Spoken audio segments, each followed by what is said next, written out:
51C Red-Tailed Mustang. We're starting the program now. Victory's Arsenal Theater at the 50th Annual Sun and Fun Aerospace Expo. And come on over here, Doug. Take a seat. We'll get going to hear about this beautiful airplane and the program it represents, and certainly the people it honors. I'm the Victory's Arsenal host this year, Ron Kaplan from Dayton, Ohio. I know some of these folks here, but the gentleman next to me, Doug Rosendahl, we go back somewhat. Matter of fact, to Sun and Fun 2005, where you were on the crew of Dougie the DC-3, which debuted here. If anyone remembers the big yellow DC-3 with the smiley face, that was a program I was a part of from the National Aviation Hall of Fame side. And Doug was on the crew with the late Bob Odegaard and the rest of the crew. We took that airplane after Sun and Fun. The rest of the year we spent going across the country and ending up in Santa Monica for the 70th anniversary of the DC-3's first flight, which was pretty exciting. But here, we're here to talk about this airplane behind us and the program it represents. And with that, I'm going to turn it over to Doug Rosendahl. Everybody give him a hand. Well, thank you, Ron. It has been a long time. Your memory's better than mine, but a lot of fond memories of Dougie, flying Dougie, and with Bob Odegaard. What a great guy and a great friend, and we had a lot of fun. And again, culminating with the 70th anniversary of the DC-3. I just got one story to tell quick about the DC-3. I was driving home from work one day in 1986, and I was a private pilot with about 800 hours of an instrument rating, and there was a DC-3 at our airport, and I slammed on the brakes, pulled into the airport, met the guys that owned the airplane, and I started. They'd arrived at our town to establish FedEx service, because we didn't have overnight FedEx service prior to that. And I made friends with these guys, and they started taking me along. And the primary reason was because we had to hump 7,000 pounds of freight up the hill and stack it and put it under nets. But I got to know the owner and the pilot, and he said, you know, if you had a multi-engine and a commercial rating, we'd check you out in the DC-3. And that was my first job in aviation, was in the right seat of the DC-3 in 1986. And that was the 50th anniversary of the DC-3. And I was 28 years old. And in 2036, I'll be 78 years old, and my dream is to fly a DC-3 on the 100th anniversary of the DC-3. I'll have been flying, the airplane will be 100, I'll have been flying them 50 years. So Dougie has been a great part of my DC-3 background, and what a great story that was, and a great time we had with Bob and Dougie traveling the country with that program. But we're not here to talk about Dougie. We're here to talk about the CAF Rise Above Squadron. And I guess we start at the beginning.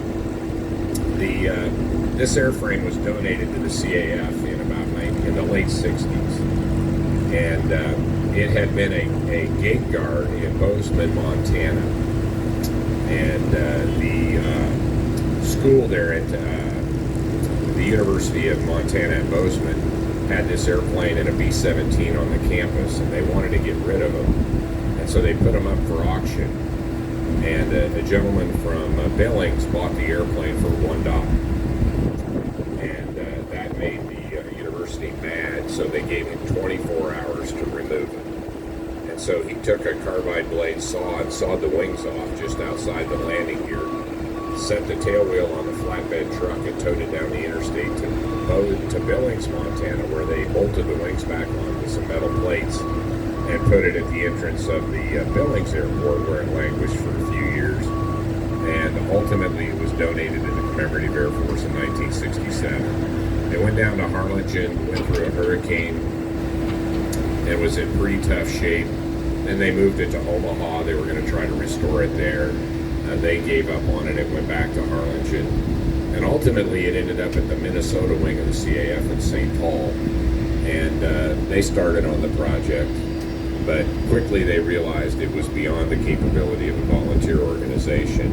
And meanwhile, again, back to Bob Odegaard, he had developed a process to get spars extruded and heat treated So then it became a candidate for restoration, because prior to that, nobody was making spars for Mustangs, and so if the wings were sawed off, it was scrap metal. Bob Odegaard rebuilt the wings. The wing did a little work on the fuselage, but ultimately it went up to Tri-State Aviation, to another shop of a good friend of mine, Jerry Beck. And Jerry Beck worked on the fuselage. But, we didn't have any money. We were struggling a little bit. And there was a guy at our airport named Don Hines. And Don had been successful in the trash business and had sold his company and started a laser tag business with two Sierra Marchetti SF-260s.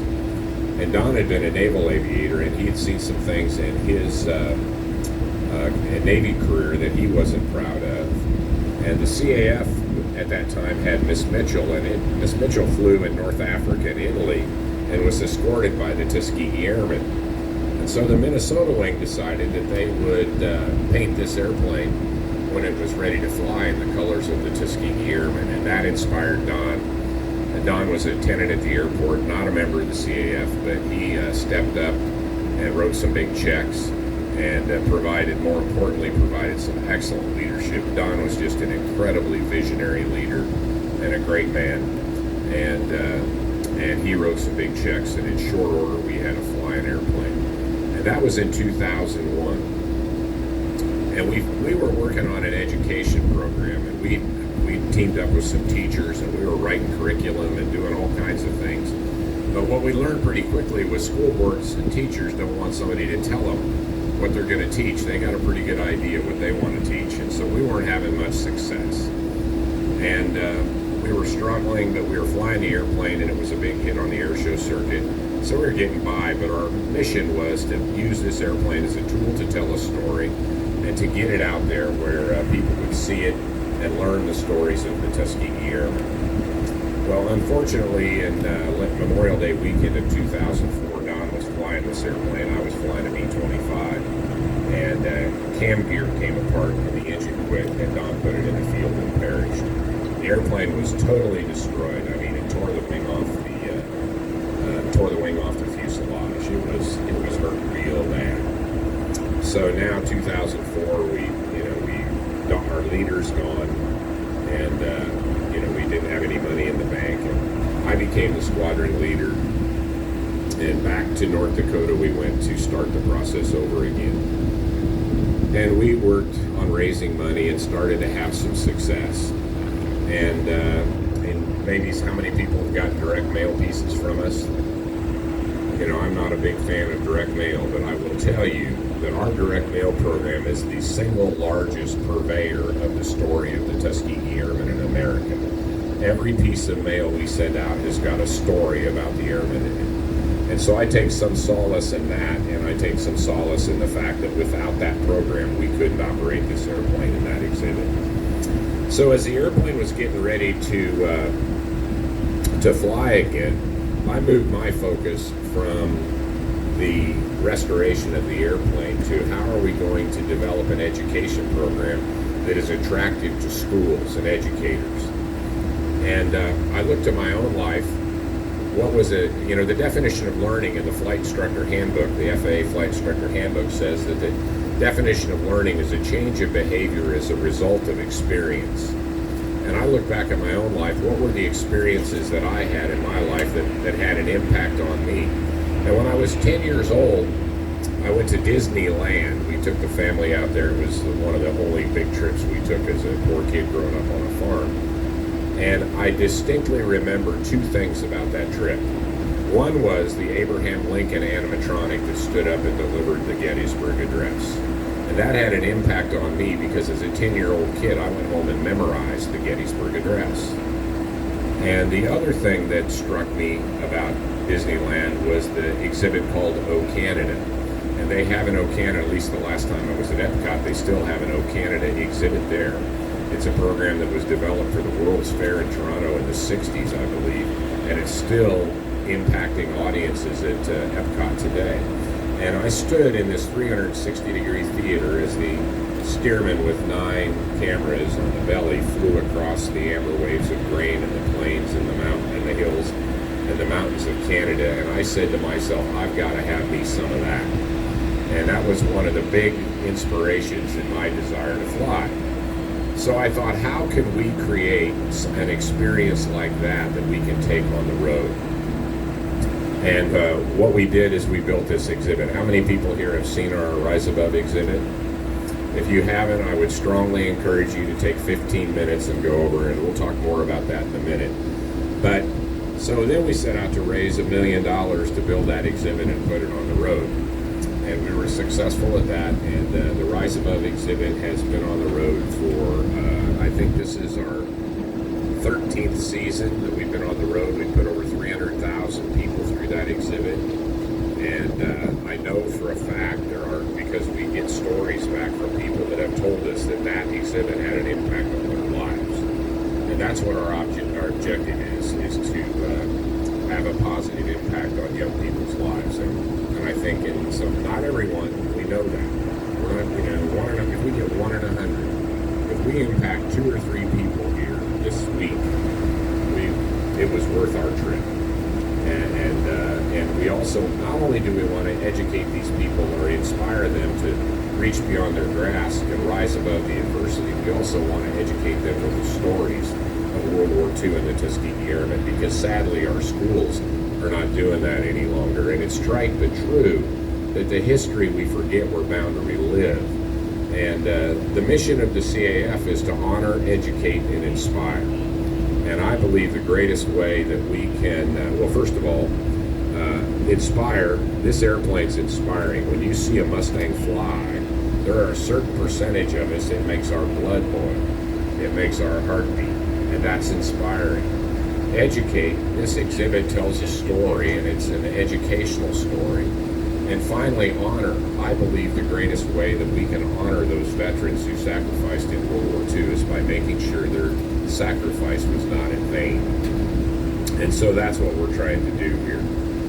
The exhibit, if you haven't been in it, is a 180-degree curved screen. We couldn't make it 360 like Disney, but it's a 180-degree screen. And we produced a movie that tells the story of the Tuskegee Airmen. And then about 3 or 4 years ago, we made a second movie that tells the story of another group of Americans that rose above adversity to fly and fight for a country that didn't want their service, and that was the Women's Air Service pilots. So we're showing both of these movies in their 15-minute version here today in the trailer. And again, if you haven't seen it, I would strongly encourage you to watch both. But so that's a quick recap of what we do and how we do it. No, it's great encapsulation. There's and that's 13 years since you started touring with the Rise Above, and that history before that is essential to the story as well. The airplane has a legacy in World War II. This airframe has a great legacy. The rescue, the Don Hines leadership, restorations, tragic his passing. You took the baton. Don't sell yourself short. And that was a lot of work at a time where you were doing a lot of things. And here we are. And then the neat thing is picking up the Wasp too, which is that's a natural. I happen to know Adam White was the producer of the film, and at the time you put this traveling theater together, it was truly groundbreaking. And certainly for the air show industry, but also the education community. And you want to talk about some future? Did you talk about the future plans enough about what's going to happen? Can you talk about it?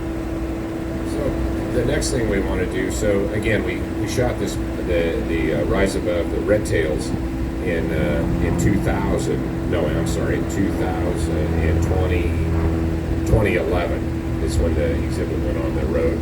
And so we shot it. Well, there's an interesting story there.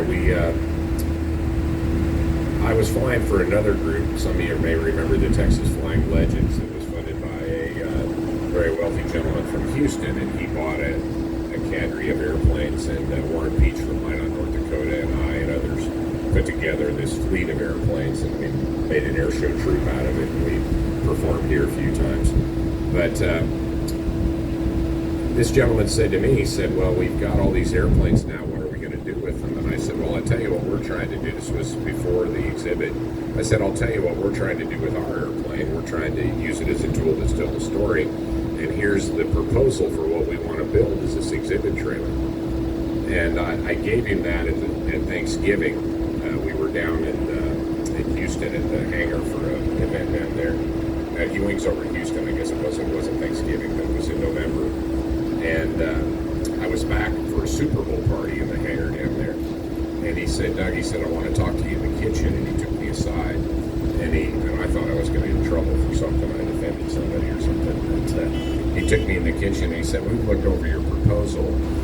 And he said, how quick do you think you could build this? And I said, I think we could get it built by Oshkosh. And, this is Super Bowl Sunday. And poetically enough, we signed the agreement on April Fool's Day, and we premiered the exhibit at Oshkosh.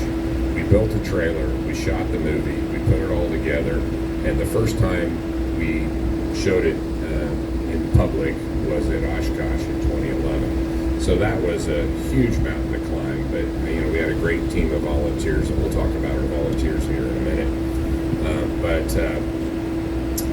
That was, somebody hands you $1 million check. That's incredible, and we've had that kind of luck. And I don't believe in luck. I believe in coincidence. I believe in hard work.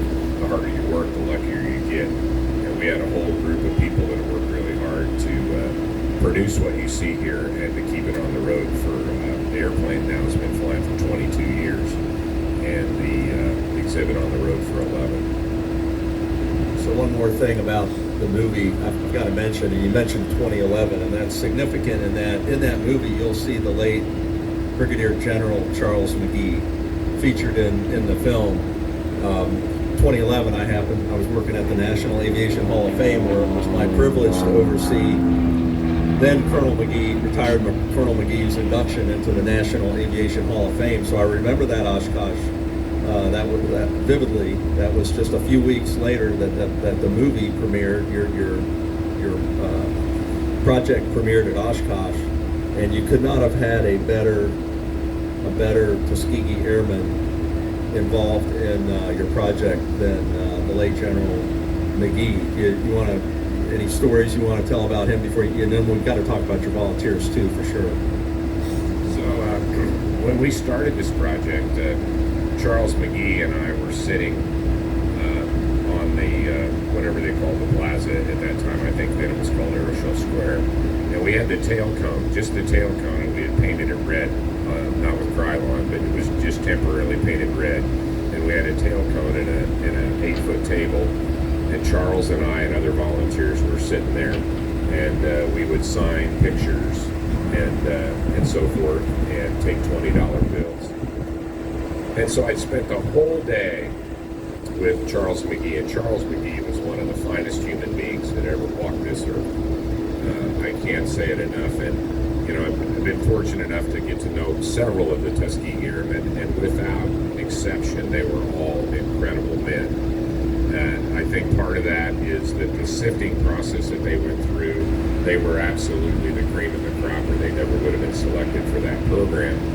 And the leadership training that they received from General Davis, B.O. Davis was their commander, and he was widely known to be, I love that sound, he was widely known to be an incredible leader and motivator. And the result of that is those 500, give or take, pilots that went overseas as Tuskegee Airmen were all incredible human beings. But Charles was, their leader and just an incredible guy. So I'd been sitting all day with Charles McGee, and I was back in Warburg camping that night. And back in those days, Frank Borman had his P-63 or his Mustang at Oshkosh, and he was back in Warburg camping. We were hanging out at some gathering there. And, I like to ask people, what are turning points in your life, that made the difference? I mean, how did Frank Borman go from being a military pilot to an astronaut. And Frank Norman said to me, he said, "Oh, that's easy. The reason why I became an astronaut is because of Charles McGee." And Charles McGee was Frank Norman's commander. And Frank Norman had some small medical issue, and the flight surgeon at that unit at that time evidently was a less than savory person, and he grounded Frank Norman, and just grounded him. And Charles McGee went to the flight surgeon and said, "You will unground him," and evidently there were some words and an altercation, but Charles prevailed, and as a result of that, Frank Norman was able to continue flying. And we all know what Frank's history was.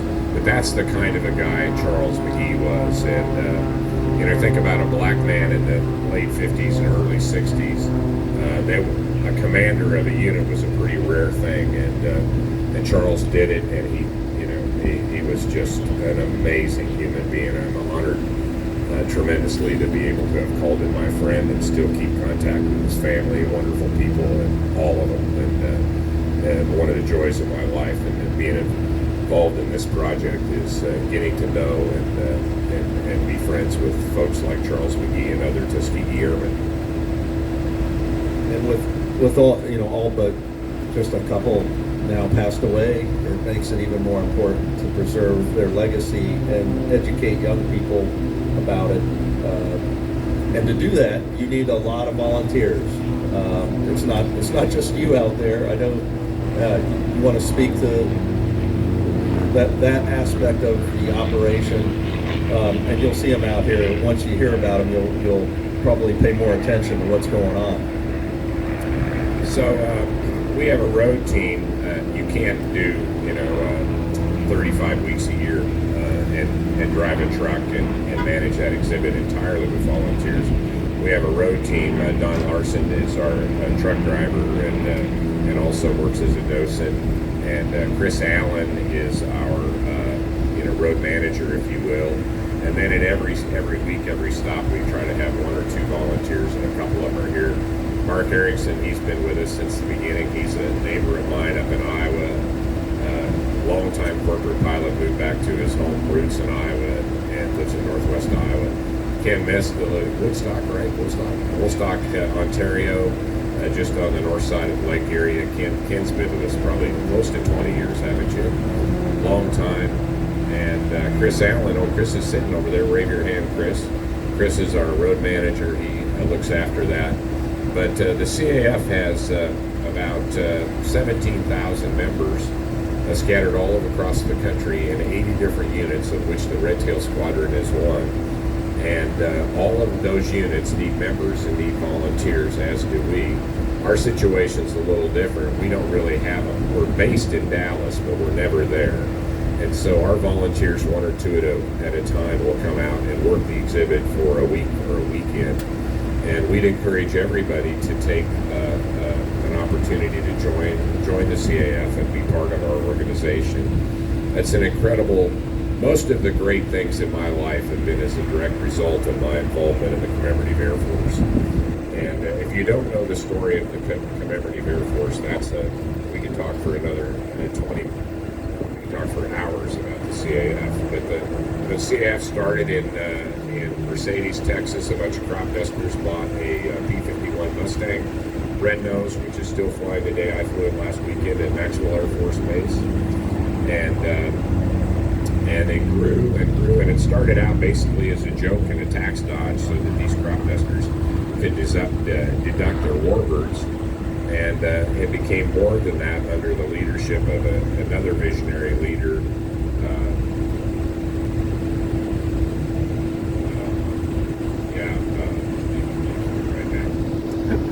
Anyway, the first leader, Lefty Gardner, Lloyd Nolan was the original founder, kind of the organizer, and again, a great visionary leader. To go back and read some of his writings about how to run a volunteer organization are just incredible. And it morphed into one of the top 10 air forces in the world. We have 180 plus airplanes scattered at 85 units all across America. And again, honor, educate, and inspire. And when I started doing, I learned to fly T-6 from a World War II veteran, and I learned to fly the B-25 from a Korean War veteran who had 5,000 hours of time training in B-25s in West Texas. And sadly, there are very few World War II veterans on the grounds today. When I started doing this, we had we had a real Tuskegee Airman sitting here telling this story. And so that's the mission of the CAF. And again, no matter where you live, there's probably a unit not too far away from you. And no matter what skills in our 17,000 members, we have about 350 pilots. We need mechanics, we need pilots, we need floor sweepers.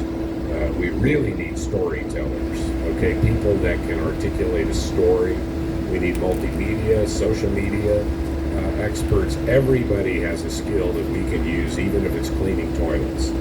And usually that falls upon the pilots to clean the toilets. But if you're interested at all in World War II aviation and just airplanes in general, the CAF is an incredible organization to become a part of. Well, to wrap it up, speaking of the aircraft of the CAF, tell us what's in store with this. Is this going to fly in the show? And then also speak to what else you'll be flying in the show as we wrap this up.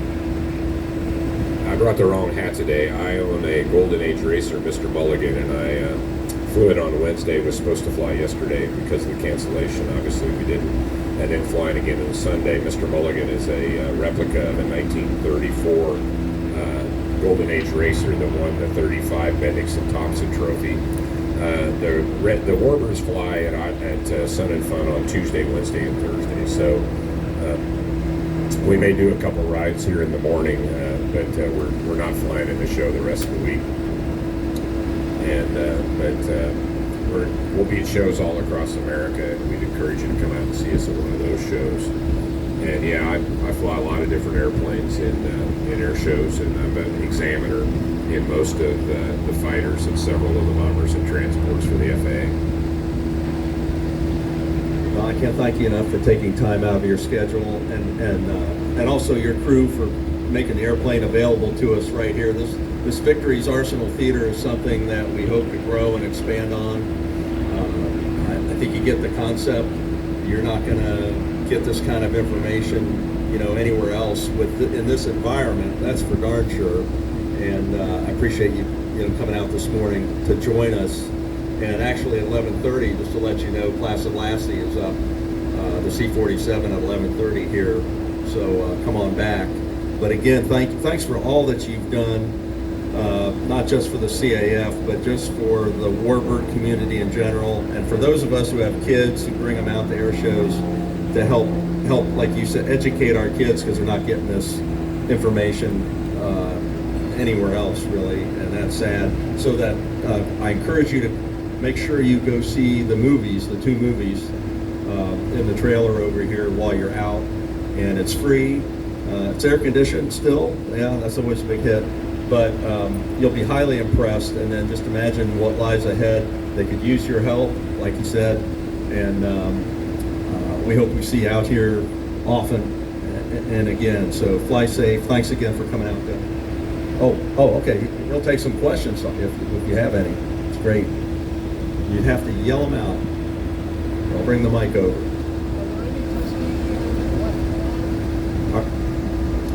Flying or live? I think there are 3 pilots. There are still some others. George Hardy is still alive. Alexander Jefferson. Who am I missing? That looks fast. George Hardy. Detroit. There's one in Detroit, I think. George was going to be here. George is just a firecracker, and still, last I knew, still driving. He was going to be here. I don't, maybe had a bad day or a bad week, I don't know, but he's just another really, really sweetheart of a gentleman. Harry Stewart? Harry Stewart, if you don't know the story, Harry Stewart won the Top Gun competition at Nellis Air Force Base in 1947, and miraculously the Air Force lost the trophy for 60 or 70 years, it was not acknowledged that a black American had won the Top Gun competition. And about 15 years ago or so, they found the trophy. And Harry got the recognition that he deserved for that. And it's Charles. One of the things that Charles McGee always stressed was it's about opportunity. The Tuskegee Airmen weren't asking for anything special. All they wanted was an opportunity to fly and fight for their country. And I think that's the story that we try to tell in here. We have dog tags that we give to school kids that have the 6 guiding principles, and I'd say them, but I'd screw them up, so go watch the movie. Buy a dog tag, take them home to your grandkids. Your kid, under pressure, I wouldn't be able to do it. But they look like this. Aim high, believe in yourself, use your brain, never quit, be ready to go, and expect to win. And those principles, we call them our guiding principles, are how we have been able to be successful in this program, how we've been able to raise literally millions of dollars and have this airplane and the exhibit, more importantly, on the road for the last, the airplane for 20 and the exhibit for the last 13 years. Our trailer is going to have to be replaced someday, and it costs more to do it now than it did then, but I'm confident that we'll be able to do it. And if you get a piece of direct mail from us and you're inclined, please think about sending us a 20 or something, because we'll put it, I promise, we'll put it to good use. So any other questions? Well, you've been an incredibly patient audience, and I appreciate your time. Thank you very much. Thank you, Doug. Thank you, everybody. Come on back at 11:30, and at the Victory's Arsenal Theater, we'll have big old C-47 out here that's going to head over to Europe for the D-Day anniversary. Thank you.